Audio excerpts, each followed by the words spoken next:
By.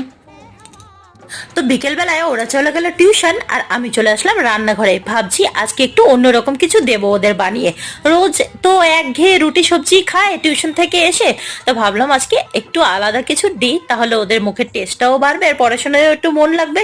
তো এসেই কিছুটা আলু সেদ্ধ করে নিলাম, তারপর ওর সাথে কিছুটা জিরে পাউডার, একটু আদা রসুন কুচি করে, হাফ চামচ ম্যাগি মশলা, লবণ, হলুদ আর একটুখানি ব্ল্যাক পেপার দিয়ে ভালো করে মিক্স করে নিয়েছিলাম। তারপর ব্রেড ক্রাম্ব ছিল না ঘরে, ব্রেড ছিল কিছুটা, ওটাকে একটু ক্র্যাশ করে ব্রেড ক্রাম্বসের মতো বানিয়ে নিয়েছি। ওখান থেকে অর্ধেকটা এই আলুটার সাথে মিশিয়ে ভালো করে মেখে নিয়েছি।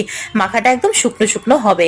তারপর একটা বাটিতে একটু কর্নফ্লাওয়ার আর একটুখানি ময়দা মিক্স করে ব্ল্যাক পেপার আর একটু লবণ দিয়ে জল দিয়ে গুলিয়ে নিয়েছি। তারপর এরকম গোল গোল করে চ্যাপটা চ্যাপটা করে ওর ভেতরে চিজের একটা করে কিউব দিয়ে ওই লিকুইডটার মধ্যে ডুবিয়ে তারপর ব্রেড ক্রাম্বসের মধ্যে ভালো করে কোট করে নিয়েছি।